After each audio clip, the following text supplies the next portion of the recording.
Panther রেসিপিটা ভাজা হয়ে গেছে, এখন সবকিছু এটার ভিতরে আমি দিবে। এই যে দেখেন গাইস, এক সাসপেন্ড ভর্তি আমাদের স্পেশাল পান্তা। আসসালামু আলাইকুম। আজকে পহেলা বৈশাখ, আর বাঙালি জাতি সংস্কৃতি মনা। আর এই পহেলা বৈশাখকে আমরা উদযাপন করতে অনেক কিছুর আয়োজন করি। তার মধ্যে সবচেয়ে ভালো হচ্ছে যে পাটের শাক। আর এই পাটের শাক কিন্তু আম্মু রান্না করতেছে সকাল সকাল, আর আমি এইমাত্র নিয়ে আসলাম পান্তা ভাত। এই পান্তা ভাত দিয়ে কিন্তু আমাদের এই পহেলা বৈশাখটা উদযাপন করা হয়। পান্তা ভাত, আলু ভর্তা। আর এখানে কিন্তু আম্মু আলু ভর্তা করার জন্য দেখেন পেঁয়াজ রসুন ভালো করে ভেজে আর মরিচ ভেজে রাখছে। আর এটা হচ্ছে মাটির প্লেট। আর এই মাটির প্লেটেই কিন্তু পান্তা ভাত খাইলে মনে হয় যে আমি একদম খাঁটি বাঙালি। আর বাঙালি হলে তো অবশ্যই মাটির প্লেটেই খাইতে হবে, কারণ আগেকার এই মাটির প্লেটে মাটির গ্লাসে খাওয়া হইতো। এখন আমি আলু ভর্তার জন্য পেঁয়াজ রসুন ভেজে নিচ্ছি। আমি এখন পাটের শাক রান্না করছি। আর এখন আমি আলু ভর্তা করার জন্য আলুগুলো ছিলে নিচ্ছি। আর কথায় কথায় আপনাদেরকে দেখাবো যে আমরা কিভাবে পান্তার রেসিপিটা তৈরি করি, আর সেই জন্য কি কি উপকরণ লাগে। তো সবকিছুই আম্মু কিন্তু এখানে ভালোভাবে রাখছে। তারতে কি কি আছে আপনাদেরকে দেখাই। এটা হচ্ছে শুটমরিচ, যেটা শুকনা। এটা হচ্ছে কাঁচা বাদাম। এখানে আছে টক দই, ধনেপাতা, মরিচ, পেঁয়াজ। তারপর হচ্ছে সর্ষে, সরিষা যেটা, সেটাও লাগে। এগুলো সবকিছুকে আম্মু ভালোভাবে ভেজে নিয়ে তার ভিতর দেবে। জিরাও আছে, সবকিছু আছে। একে একে আপনাদেরকে সবকিছু দেখাবো। কথায় কথায় আমার শাক রান্নাটা হয়ে যাচ্ছে। এটা আমি এখন তেলানি দিব। আমার গরম হয়ে যাচ্ছে, তেলানি গুলো ঢেলে দিচ্ছি। পেঁয়াজ কুচু গুলো লাল লাল করে ভাজে নেই। আর এইদিকে আমার আলু ছিলা হয়ে গেছে, আমি এখন সেগুলোকে ভালোভাবে ডলে নেব আলু ভর্তা করার জন্য। রসুন এখন আমি শাক গুলো ঢেলে দিই।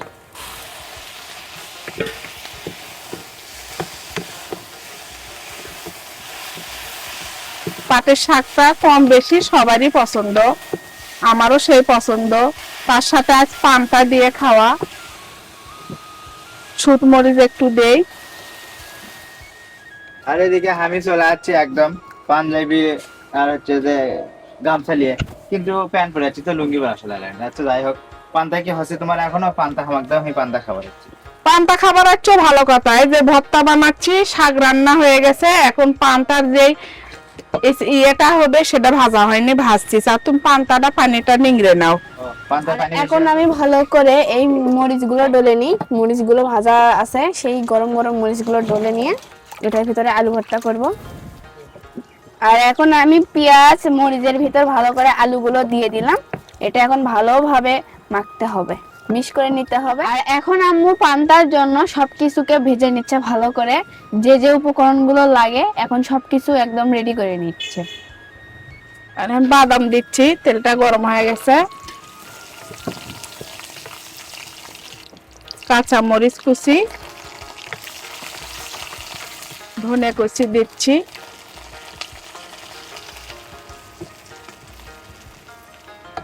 এখন আমি শুকনা শুটমরিচ দিচ্ছি। তারপরে জিরা, তারপরে সাদা সরিষা। এখন আমাদের পান্তার রেসিপিটা ভাজা হয়ে গেছে, এখন সবকিছু এটার ভিতরে আম্মু দিবে। আর যে এইরকম করে আমাদের হয়ে গেল স্পেশাল পান্তা, যেটা আম্মুর হাতে আমরা খাইতে অনেক পছন্দ করি। এই জন্যই আম্মু এইবারও বানাইছে। এখানে দিচ্ছি পেঁয়াজ কুচি, ধনিয়ার পাতা, আর এখানে টক দই।